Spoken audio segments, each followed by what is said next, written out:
वालेकुम नमस्कार। मैं हूं मोहम्मद सरफराज अहमद साक़िबी। जैसा कि मेरा आपसे वादा है, रोज़ाना सीमांचल डेली न्यूज़ में किसी अहम शख्सियत या अच्छी ख़बर के साथ आपसे रूबरू होते हैं।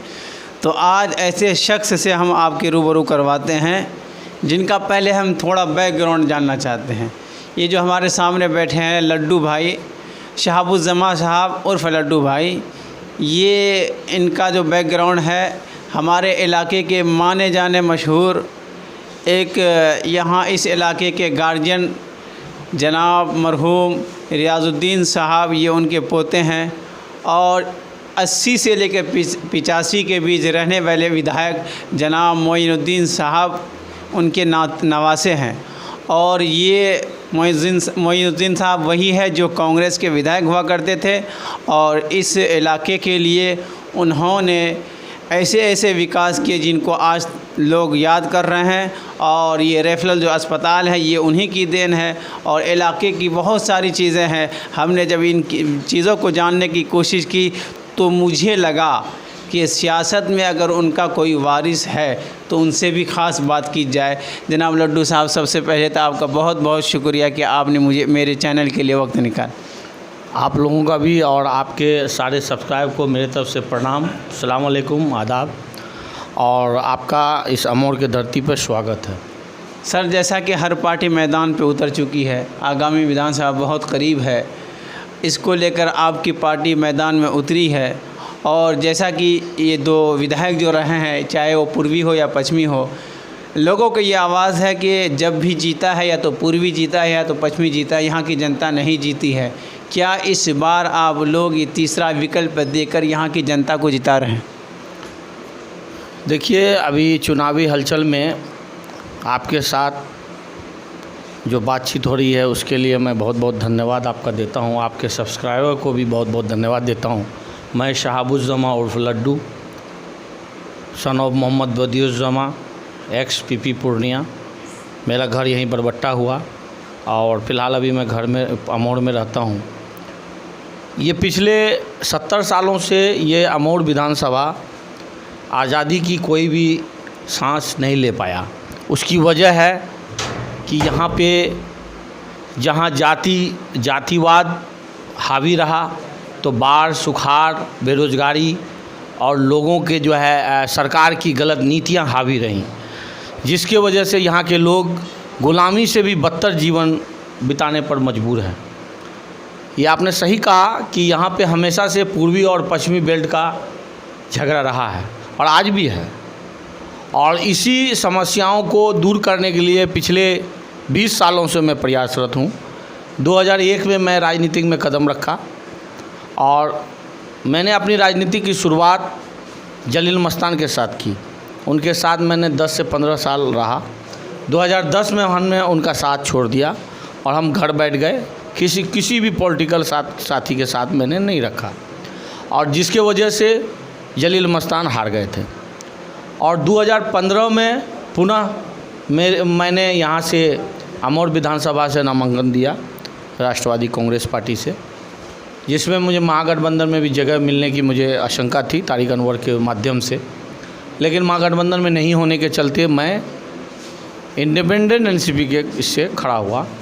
उसमें हमारे ये भाजपा के विधायक ने मुझ पर कई चार्जेस और कई केस झूठा मुकदमा करके मुझे जेल भेजने का काम किया। और लेकिन मैं कोर्ट के माध्यम से, संविधान के माध्यम से मैंने यहाँ नॉमिनेशन देने का काम किया। और हमारे जितने भी कार्यकर्ता, लगभग 3,500 कार्यकर्ता उस समय हुआ करते थे, उनके माध्यम से हमारे कार्यकर्ताओं ने हमारा चुनाव को लड़ा और बेहतर प्रदर्शन किया। मेरा मेन मकसद यहाँ की बदहाली, यहाँ की बेरोज़गारी, यहाँ की जर्जर व्यवस्था और यहाँ की भ्रष्टाचारी से मैं हमेशा ही रुष्ट रहा हूँ। हमेशा से मुझे पदाधिकारी और नेताओं से हमेशा बगावत करना पड़ा है। इस बार मैं फिर चुनाव लड़ता, लेकिन मैंने इस बार ये देखा कि हमेशा से ये पूर्वी और पश्चिमी का झगड़ा जो है फिर मुझ पर हावी हो सकता है। तो इसलिए अख्तर इमाम साहब को हमने दावत दिया अमोर विधानसभा के लिए। और धन्यवाद मैं देता हूँ असदुद्दीन अवैसी साहब का उन्होंने अख्तर इमाम साहब को अमौर विधानसभा के लिए चुना, जो बिहार के प्रदेश अध्यक्ष भी हैं ऑल इंडिया इत्तेहादुल मुस्लिमीन के। और ये हमारे अमौर विधानसभा का सौभाग्य होगा कि यहाँ से वो विधायक बनेंगे। और बहुत अच्छा चांस भी दिख रहा है कि इस बार हिंदू, मुस्लिम, सिख, ईसाई सभी लोगों ने ये प्रण लिया है कि इस बार पूर्वी और पश्चिमी का कोई भी झगड़ा नहीं होगा, इस बार जातिगत कोई झगड़ा नहीं होगा, इस बार किसी भी प्रकार का अफवाह में हम लोग नहीं पड़ेंगे। इस बार सिर्फ विकास की बात होगी, इस बार सिर्फ जो है बदहाली की बात होगी, इस बार सिर्फ शिक्षा की बात होगी। नहीं सर, ये होता है ना, जैसा कि कोई पार्टी पहले यहाँ विधायक रह चुकी है, उनकी पार्टी के विधायक रह चुके हैं, लेकिन आपकी पार्टी के यहाँ के लिए तो नए नए हैं। इससे पहले भी 5 साल पहले आपकी पार्टी यहाँ सीट उतारी थी, लेकिन उस स्थिति में नहीं थी, क्योंकि हालांकि अभी जो संख्या है आपकी रोज़ बरोज़ बढ़ती जा रही है। हज़ारों की तादाद में लोग आरजेडी, जदयू, कांग्रेस और बीजेपी छोड़कर आपकी पार्टी में आ रहे हैं। उसकी कोई ख़ास वजह बताइए। देखिए, उसकी वजह क्या है? असदुद्दीन अवैसी साहब की बेबाक आवाज़, जो हिंदुस्तान के दबे कुचले और पिछड़ा, अति पिछड़ा, अल्पसंख्यक लोगों की एक आवाज़ बनकर पूरे हिंदुस्तान में उभरे हैं। उससे यहाँ की जन जन को बहुत ज़्यादा उम्मीद और बहुत ज़्यादा भरोसा मिला है। उसकी आवाज़ को देख करके लोग ये सोच रहा है कि मेरी बदहाली की आवाज़ यही पार्टी उठा सकती है, और इन्हीं के क़यादत में हमारा जो ये सीमांचल क्षेत्र है, ये बिहार है, ये बदलाव की ओर अग्रसर हो पाएगा। सर, लेकिन आप लोग जब मैदान में आए हैं तो हर पार्टी के पेट में दर्द हो गया है। क्या वो दर्द आपकी पार्टी के आने से और किसी और बीमारी में बदल सकती? ये तो राजनीतिक है, कुछ भी हो सकता है, और इसमें हर तरह के बदलाव के लिए हमें तैयार रहना पड़ेगा, और हम तैयार भी हैं। अभी पिछले हफ्ते आपने देखा होगा एक राजनीतिक भूचाल आया था टिकट का। उसमें टिकट में बहुत सारे नेतागण हमारे ही पार्टी के बागी बन बैठे, बहुत सारे ने पार्टी छोड़ दिया। तो हमारे प्रदेश अध्यक्ष ने मुझसे सवाल किया, क्या साहब-उज़्ज़मा तुम्हें कैसा लगता है कि ये यहाँ पर कैसा होने वाला है? हमने साथ जो भी होने वाला अच्छा होने वाला है, आपको घबराने की कोई ज़रूरत नहीं है। वक्त करवट लेता है तो यूं ही अंगड़ाइयाँ दिखाई देती हैं, और अंगड़ाइयाँ हुई, और आज वो दिन है कि सब शांति है। हर जगह हमारा परचम आगे है, और हर सीट पर हमारे दावेदारी सबसे आगे है। जनता इस बार स्थानीय मुद्दों पर बात कर रही है, स्थानीय हालात पर बात कर रही है, और हमारे ख़ास तौर से असदुद्दीन अवैसी को देख रही है, हमारे अख्तर इमाम साहब की मेहनत को देख रही है। उन्होंने जो सदन में आवाज़ उठाने का काम किया है, उससे वो उम्मीद रख रही है। इसको लेकर के आज लोगों में दिन दूनी रात चौगुनी वोट का बढ़ावा होगा, और भी ज़्यादा होगा। लेकिन आपकी पार्टी जब से अलायंस किसी पार्टी से नहीं हुई थी तो एक इल्ज़ाम था कि ये ओट कटवा पार्टी है, मुसलमानों की पार्टी है। लेकिन धीरे धीरे इतने बड़े बड़े नेता आ गए इसमें, जैसा कि मायावती है, उपेंद्र कुशवाहा है, उसके अलावा भी। लेकिन ये इल्ज़ाम हट गया है। लेकिन कुछ लोगों का ये भी कहना है कि 2-4 सीट से क्या होगा, तो इस पर आपका क्या चर्चा रहेगा? देखिए, उसके लिए मैं पूरे बिहार वासियों को ये संदेश देना चाहता हूँ कि आपका जमात भले ही लाखों का हो, लेकिन आपका लीडर आपके मन का होना चाहिए। अगर एक भी लीडर आपके मन का होगा तो आपकी हक की आवाज़ उठाएगा। जिस प्रकार एक बल्टा दूध में एक बूंद जहर काफ़ी होता है, उसी तरह ये भ्रष्टाचार और पलटू सरकार के लिए ये एक ही सीट हमारे लिए बहुत काफ़ी है। और अल्लाह का बहुत बड़ा करम है कि आज एक सीट नहीं 24 सीट पर हम लड़ रहे हैं, और 24 का 24 सीट जीतने वाले हैं। और हमारे गठबंधन के बारे में आपने सुना होगा कि उपेंद्र कुशवाहा जी हमारे मुख्यमंत्री के दावेदार हैं, और बहन मायावती हमारे बिल्कुल कंधे से कंधे मिला के साथ हैं।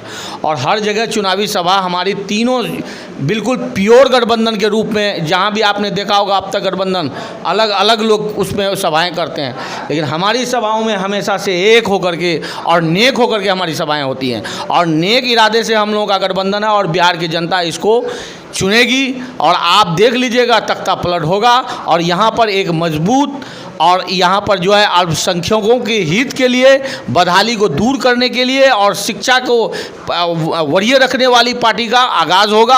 और बिहार में एक इतिहास लिखा जाएगा जहाँ 15 साल वाली ये जो है मंडल कमंडल वाली सरकार जो है जंगल राज में तब्दील हो गई, वहीं पर ये पलटू राम 15 साल जो है ये भ्रष्टाचार का जन्मदाता बन के उभरा है। इसको ख़त्म करने के लिए ये असदुद्दीन ओवैसी का गठबंधन आप देख लीजिएगा कि रिकॉर्ड तोड़ वोट से आगे होगा। कहीं ना कहीं आप ये कहना चाह रहे हैं कि हम तो किंग मेकर बनेंगे, यानी आप जिधर होंगे सरकार आपके पीछे होगी, लेकिन वक्त 10 तारीख को पता चल जाएगा सबका किसका वक्त है, किसके साथ है। लेकिन यहाँ के जो स्थानीय मुद्दे हैं वो 2-4 काम आप बताइए जो आपको लगता है कि अब तक हो जाना चाहिए, बेरोज़गारी, शिक्षा, ये सब, लेकिन नहीं हो पाया है। आपकी पार्टी अगर यहाँ से सीट निकालती है, किन मुद्दों को वाज़ेह तौर पर पहले करने की कोशिश करेगी? देखिए, आपने जो बोला किंग मेकर, ये सब बातें अफवाह ही हैं। हम किंग मेकर नहीं हैं, हालात से लड़ने वाले सिपाही हैं। और जो हालात से लड़ने वाले सिपाही होते हैं वो हारने और जीतने की तमन्ना नहीं रखते हैं और उनको उसका लालच नहीं होता है। हम आज जनता की आवाज़ बन कर के उभरे हैं और हमारी जो क़यादत है वो मजबूत है और हमारा नीयत बिल्कुल साफ़ है। और हमारे क्षेत्र में जो आज बाढ़ है, नदियों का जाल है और यहाँ पर अशिक्षा का षड्यंत्र है और उसके बाद भ्रष्टाचारी की चरम सीमा है, इन सभी मुद्दों के साथ हम यहाँ आए हैं। और जितनी भी बेरोजगारी की समस्या हैं जो मुंह भा करके पूरे बिहार को निगलने के लिए अग्रसर है, उसको समाप्त करने के लिए हर वो प्रयास हम लोग कर रहे हैं और करेंगे। ये पलटू राम की सरकार आपने देखा होगा, एक भी इंडस्ट्री का खोलने का काम नहीं किया। लेकिन हमारी जैसे ही क़यादत मजबूत होगी, सबसे पहले हम बेरोजगारों के लिए, जो लोग बाहर चले गए हैं, पलायन होकर चले गए हैं, उन लोगों के लिए रोज़गार मुहैया कराएंगे। इसके लिए मैं वादा नहीं हूँ, वचनबद्ध हूँ और ये मैं हर हाल में करके रहूँगा। सर, आखिर में हमारे चैनल से आप अपनी पार्टी के हित में लोगों से क्या कहना चाहें? मैं हमारे बिहार के और पूर्णिया के और सीमांचल के सभी आपके सब्सक्राइबर को और हमारे ऑल इंडिया इत्तेहादुल मुस्लिमीन के सभी कार्यकर्ता गणों को और यहाँ के सभी जनता गणों को मैं दिल से धन्यवाद देता हूँ कि उन्होंने आज हमारी पार्टी ऑल इंडिया इत्तेहादुल मुस्लिमीन को जो इज़्ज़त बख्शी है। इंशाअल्लाह वक्त गवाह है कि जब क़यादत में आएंगे तो एक एक जनता का इंसाफ करेंगे। और इस चुनाव में हर जनता को मैं संदेश देता हूँ, एक होकर के और नेक होकर के इस बार वोट देना है। इंशाअल्लाह अगला जो ये 5 साल होगा, आपके विकास की सिर्फ बात होगी, दूसरा कोई बात नहीं होगी। आपकी आवाज़ की बात होगी, आपके इंसाफ की आवाज़ होगी। बस यही चीज़ के तमन्ना के साथ मैं आपसे विदा लेता हूँ। शहाबुज़्ज़मा उर्फ Laddu, Amour, Purnia, Bihar, Seemanchal convener AIM all India Ittehadul Muslimeen. ये थे जनाब शहाबुज़्ज़मा साहब उर्फ लड्डू, जो मेरी तमाम तल्ख़ सवालों का जवाब बड़े ही अच्छे अंदाज़ में दिए। सर, मैं आपका बहुत बहुत शुक्र अदा करता हूँ कि आपने हमारे लिए वक्त अदा किया। आपके लिए भी बहुत बहुत धन्यवाद और आपका यहाँ पर तहे दिल से स्वागत है। तो दोस्तों, ये थे जनाब शहाबुज़्ज़मा साहब।